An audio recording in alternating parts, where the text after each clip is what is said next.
Madam మంచు వివాదం మళ్ళీ తెర మీదకి వచ్చింది, అసలు ఏం జరుగుతుంది మేడం? మోహన్ బాబు గారు ముందే డిక్లేర్ చేశారు, ఆయన ఆడియో మెసేజ్లో చెప్పాడు, ఇదంతా నాది ఆస్తి, నేను సంపాదించుకుంది కష్టంతో, మీ ఎవరి ఇన్వాల్వ్మెంట్ లేదు తాతల ఆస్తి నాకేం రాలేదు, నా ఆస్తి నేను ఎవరికైనా ఇచ్చుకుంటాను. అయితే మంచు మనోజ్ ఈ మోహన్ బాబు యూనివర్సిటీకి వెళ్ళడం జరిగింది. సో ఆయన్ని లోపలికి రానిలేదు. ఎందుకు రానిలేదు అంటే మోహన్ బాబు అప్పటికే కోర్టు నుంచి ఇంజంక్షన్ తెచ్చుకోవడం జరిగింది. మోహన్ బాబు గారు ఏమని, నా ప్రాపర్టీలోకి, నా యూనివర్సిటీలోకి నా అనుమతి లేకుండా ఎవ్వరు రావడానికి వీల్లేదు. సో అందుకని ఎలవ్ చేయలేదు. అందులో మా అమ్మమ్మ తాత సమాధులు ఉన్నాయి, నన్ను ఆపొద్దు, నేను వాళ్ళని దర్శించుకోవాలి సంక్రాంతి సందర్భంగా అని మనోజ్ గారు అడగడం జరిగింది. పోలీసులు కోఆపరేట్ చేశారు, అక్కడి వరకు తీసుకెళ్ళి మళ్ళీ పంపించేశారు.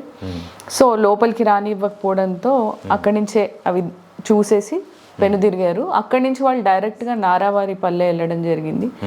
Maybe they want to join TDP or Janasena party, మనకు తెలీదు, ఇవన్నీ speculations. But definitely there is a friction in family అనేది తెలుస్తోంది. అది ప్రాపర్గా కమ్యూనికేట్ చేసుకొని సెటిల్ చేసుకుంటే బాగుంటుంది, రాదర్ దాన్ అనవసరంగా మీడియాలో ఇది సెన్సేషన్ అయ్యే బదులు. ఇంకెన్ని రోజులు ఎలా అవుతుందో చూడాలి. డెఫినెట్లీ తర్వాత ఫ్యామిలీ అందరూ ఒకటే అవుతారండి.